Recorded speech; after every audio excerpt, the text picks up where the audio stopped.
ሰላም ጤና ይስጥልን ተመልካቾቻችን ከአንከር ሚዲያ ዝግጅት ክፍል ያክብሮ ሰላምታችንን እናቀርባለን። ዜናዎችን ይዤ መጥቻለሁ። መሳይ መኮንን ነኝ። የብልጽግናው መንግስት ከፍተኛ ችግር ውስጥ እንደተዘፈቀ የፓርቲው ፕሬዝዳንትና የአገሪቱ ጠቅላይ ሚኒስትር አብይ አህመድ ገለጸ።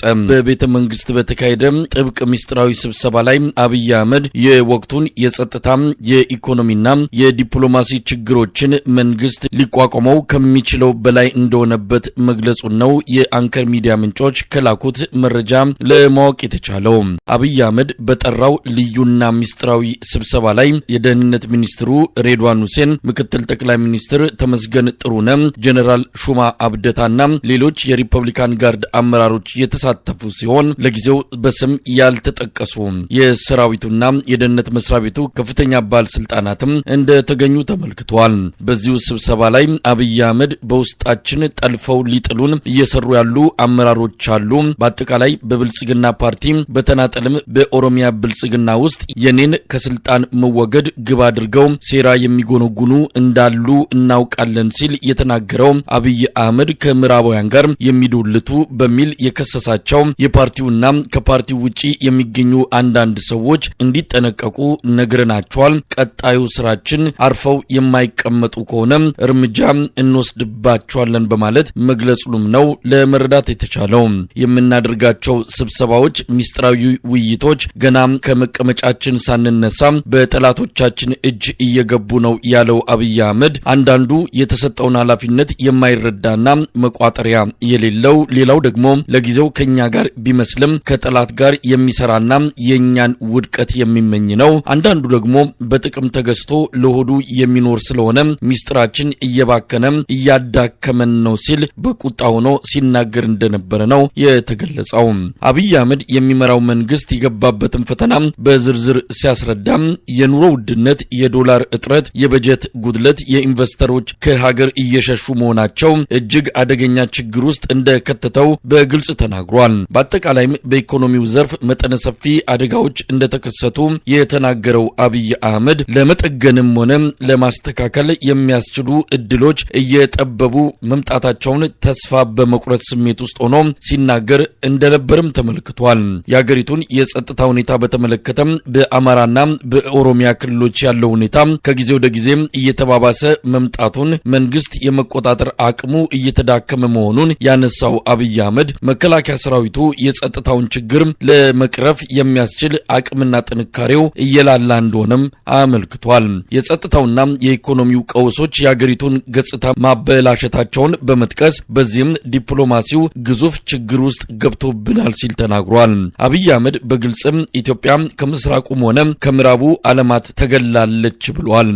አሁን የተለያዩ የዓለም አቀፍ ተቋማትና ዲፕሎማቶች በድፍረትና በንቀት መንፈስ ሆነው የሽግግር መንግስት መመስረት እንዳለብን ማሳሰብ ጀምሯል ሲል አብይ አህመድ በቁጭትና በንዴት ሆኖ መናገሩም ተሰምቷል። የሽግግር መንግስቱ አጀንዳ የአሜሪካና የአውሮፓ ቢሆንም ሩሲያና ቻይና ሊረዱን አልቻሉም። ከቅርብ ጊዜ ወዲህ ከኛ ቀጠና እጃቸውን መሰብሰብ ጀምረዋል። ፊታቸውን ማዞር ከጀመሩ ውለው አድረዋል ብሏል አብይ አህመድ በቤተ መንግስቱ ሚስጥራዊ ስብሰባ ላይ። እንደ ፓርቲና እንደ መንግስት እጅግ ከባድ በሆነ ፖለቲካዊ፣ ኢኮኖሚያዊና ዲፕሎማሲያዊ ፈተና ውስጥ እንገኛለን። የህልውና አደጋ ተጋርጦብናል። በግልጽ ተነጋግረን ጨከን ያሉ እርምጃዎችን መውሰድ ይገባናል ሲል አብይ አህመድ መድረኩን ለተሳታፊዎቹ ውይይት ክፍት ማድረጉን ነው ከምንጮች መረጃ ለማወቅ የተቻለው። አብይ አህመድ ከለማ መገርሳና ጀዋር መሐመድ ጋር ሆኖ ብልጽግናን ለማፍረስ እየሰራ ያለ አመራር ኦሮሚያ ብልጽግና ውስጥ እንዲሁም በፌደራል ሚኒስትርነት እየሰራ ያለ አለ ሲል ማንን ለመግለጽ እንደሆነ በግልጽ የታወቀ ነገር የለም። ከምዕራባውያን ጋር የሚዶልቱ ከሲአይኤ ጋር ግንኙነት ያላቸው እንዳሉ የደረስንባቸው ሰዎችም አሉ። ውስጣችን ሆነው የሚያደሙንን የጭቃ ላይ እሾኮችን በቅርቡ እርምጃ እንወስድባቸዋለን ሲል ማስጠንቀቁንም የስብሰባውን ሂደት ካደረሱን ምንጮች መረጃ ለማወቅ ተችሏል። በዚህ በዚህ ስብሰባ ላይ የተገኙት የደህንነትና የሚሊተሪ አመራሮች የሰራዊቱን ምልመላ በስፋት በማከናወን በተለይ በአማራ ክልል ላይ የመጨረሻውንና የማያዳግመውን ጥቃት መፈጸምና ፋኖን ማጥፋት እንዳስፈላጊነቱ በአገር አቀፍ ደረጃ የአስቸኳይ ጊዜ አዋጅ በመደንገግ ፋኖን ሸኔንና አልሸባብን መደምሰስ የሚሉ የውሳኔ ሐሳቦች ቀርበው በአማራ ክልል አስቸኳይ ጊዜ አዋጁ ለህዝብ ሳይገለጽ እንዲቀጥል በመስማማት ስብሰባው መጠናቀቁን ነው አንከር ሚዲያ ባገኘው መረጃ ላይ የተመለከተው። በአማራ ክልል መጠነ ሰፊ ሰራዊት ያሰማራው የአብይ አህመድ አገዛዝ በጎንደርና በጎጃም የከፈታቸው ጥቃቶች ከፍተኛ ኪሳራ እንዳደረሱበት ተገለጸ።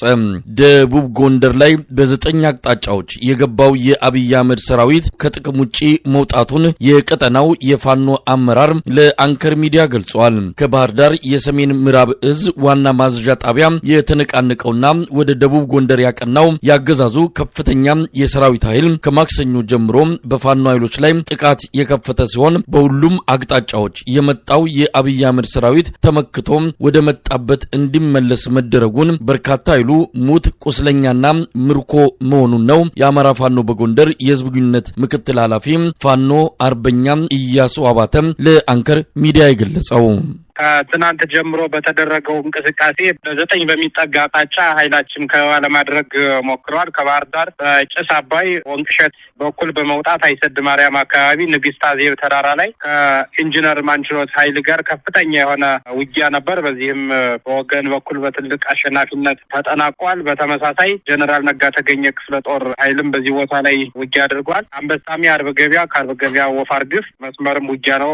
አርብ ገበያ ከተማን ጨምሮ እስካሁን ባለው ያረፈደው። በተመሳሳይ የጉና ክፍለ ጦር ኃይል ጋር ደግሞ ከደብረ ታቦር የተነሳ ኃይል ማህደረ ማርያም ላይ ከፍተኛ የሆነ ውጊያ ነበር። በተመሳሳይ ሉጫ ግንዳጠመም ከስቴ በፒስታው መንገድ በኩል የወጣው እና ከአንዳ ቤት ደግሞ በቅሎ ፍለጋ አካባቢ ከአንዳ ቤት ብርጌድ ጋር ከስቴ ደንሳ ብርጌድ የአማራ ፋኖ በጎንደር ስቴ ደንሳ ብርጌድ አንዳ ቤት ብርጌድ ጋር ከፍተኛ የሆነ ፊልሚያ አለ። ከበቅሎ ፍለጋ የተረፈው ኃይልና ከስቴ በአስፋልቱ በቀጭን ሜዳ በኩል የወጣው ኃይል ደግሞ የጋራ ቅንጅት በማድረግ ወደ ገላውዲዮስ ሳና የሚባለው ቀበሌ ወደዚህ አቅጣጫ ከሜጀር ጀነራል ዋንታ ባተ ተወርዋሪ ክፍለ ጦር ጋር በአንድ አቅጣጫ ከፍተኛ የሆነ ውጊያ አለ። በተመሳሳይ ማክሰኝት የሚባለው ደግሞ ከወፋር ግፍ ለና ኢንጂነር ማንችሎትና በጀነራል ነጋ ተገኘ ክፍለ ጦር ድጋፍ በመስጠት ማክሰኝት ላይ ውጊያ አለ። ስለዚህ ከ7 የበለጠው ውጊያ ወደ 9 በሚጠጋ አቅጣጫ ደግሞ የጠላት ኃይል እንቅስቃሴ እያደረገ ይገኛል። እስካሁን በከተማ ደረጃ አንዳቤት ሙሉ ከተማው በፋኖ ቁጥጥር ነው። በአንዳቤት ብርጌድ የጠላት ኃይል ደግሞ በገጠሩ ሁሉ ወጥቶ ኃይሉን ለመደምሰስ በሚመስል መልኩ ነው እንቅስቃሴ እያደረገ ያለው። እስካሁን ባለው ግን ገላውዲዮስ ሳና ቆሚሳ የሚባል ቦታ ላይ በተመሳሳይ ማክሰኝት በ3 ግንባር የሜጀር ጀነራል ዋንታ ባተ ተወርዋሪ ክፍለ ጦር ውጊያ እያደረገ ይገኛል። የጀነራል ነጋ ተገኘ ክፍለ ጦር ደግሞ ከአርብ ገበያ እስከ አንበሳሜ ባለው መስመር አርብ ገበያ ከተማን ጨምሮ ወፋር ግፍ ንግስት አዜብ ተራራ ላይ እስከ ደስኳ ባለው ከኢንጂነር ማንችሎት ኃይል ጋር በመቀናጀት የባህር ዳር ብርጌድን ጨምሮ ማለት ነው ከፍተኛ የሆነ ውጊያ ነው ያለው በዚህ ቀጠና። ያው የአባይ ተፋሰስን ይዞ ማለት ነው። መሳይ ፋኖ አርበኛ ያሱ ውጤቱን እንዴት ነው? እንግዲህ አገዛዙ ያው መጠነ ሰፊ ጥቃት እንደከፈተ በጣም ሰፊ ቁጥር ያለው ሰራዊት አሰልጥኖ ይህንን ውጊያ አጠናቅቃለሁ ጨርሳለሁ ብሎ እንደወሰነ ነው የሚያስታውቁ። ቀደም ሲል በዜናችን ላይ እንደገለጽ ነው ይህንን አዋጅ ለህዝብ መራዘሙ ሳይገለጽ እንደቀጠለን ያለው። በዚህም መጨረሻ ሙከራውን ለማድረግ ነው እንግዲህ ጥቃቱን የከፈተው። በውጤቱ ምን ተገኘ? እንደው ወረራ ፈጽሟል? ምን አገኘ? ምንም ያገኘ የለም። ከተማ እያጣ ነው ያለው። ምናልባትም ያለውን ኃይል እንደመሰሳለን ብሎ ከስካሁኑ በተለይ ሁኔታ የካቢኔውንም ከድቶ የከረመውን ካቢኔ የቀበሌ ፖሊስ አሁን እነ አረጋ ደሴ እነ ሞኝነት ክንዴ ሰሎሞን የሚባሉ ናቸው። በዚህ በወፋር ግፍ አርብ ገበያ ዙሪያ ያለውን ኦፕሬሽን እንደ አስተኳሽ ሆነው እየመሩ ያለው የቀበሌ ፖሊስ የነበሩ ፋኖ በወቅቱ ባሉ ቁርጠኛ እርምጃ ባለመውሰዱ እውነት ለመናገር አማራ ናቸው ይገባቸዋል በሚል ወደ ባህር ዳር ተሰደው ቆይተው አሁን ኃይሉን እየመሩ የመጡ እነዚህ ናቸው። በተመሳሳይ ደግሞ የወረዳ ካቢኔውን ደግሞ በጋራ በማዋሃድ የስቴውን የስማዳ የአንዳቤት የደራ የፎገራ ደቡብ ጎንደር አካባቢ ያለውና ከባህር ዳር ጎጃም ዙሪያ ያለውን ጭምርም ኃይል ባህር ዳር ዙሪያ ያለውን ኃይል የካቢኔውን የመጨረሻ እድሉን በመጠቀም በየወረ በየወረዳ ያለውን አቀናጅቶ ኦፕሬሽኑን ጭምር እንዲመሩ የወረዳ ካቢኔዎችና ተራርፈው ከተማ የቆዩ ፖሊሶች ጭምር ያሉበት ነው። እንግዲህ የመጨረሻ ከባድ የሚባል ዝግጅት ያውም ደግሞ የአስቸኳይ ጊዜ አዋጅ የሚሉት እነሱም ያልተራዘመበት እና ምንም የሆነ መርህ የሌለውም ጭምር ነው ሙሉ አካሄዳቸው። በተደጋጋሚ እኛም እንደምንገልጸው ህዝባችን እንደሚያውቀው ይሄን ሁሉ አድርገው ግን ይህን ወረራ ለማድረግ በ9 አቅጣጫ የእኛን ኃይል ከባ ለማድረግ የጉና ክፍለ ጦርን የሜጀር ጀነራል ባንታባተ ተወርዋሪ ክፍለ ጦር የጀነራል ነጋ ተገኘ ክፍለ ጦርና የተወሰነውን ኢንጂነር ማንችሎተን ኃይል ነው ከባ ለማድረግ ሙከራ ያደረገው በዚህ ቀጠና ማለት ነው። ከባህር ዳር ዘንዘልማ እስከ ጋይንት ድረስ ባለው መስመር ይሄኛውን የአባይ ተፋሰስ የአባይን በረሃ ይዞ ማለት ነው። በዚህ እንቅስቃሴ ውስጥ እስካሁን ባለው አንድ አቤት ከተማን አጥቷል። ከዚያ ውጭ ደግሞ ውጊያ ላይ ስለሆነ ፈጠረውን ነገር እንግዲህ ድጋሚ የምንገናኝ ይሆናል። ይህም በተመሳሳይ ኃይላችን ተጠግቶ ከጧት ጀምሮ ተኩስ ከፍቷል። ወደ ከተማው እስካሁን ባለው የተጠጋ ነገር የለም። ስለዚህ ወደ ገጠሩ መውጣቱን አዋን ከሆነለት እኛ ደግሞ ከተሞቻችን እንቆጣጠራለን። ይህ በእንዲህ እንዳለ በጎጃም ባህር ዳር ዙሪያ በአብይ አህመድ ሰራዊት የተከፈተውን ጥቃት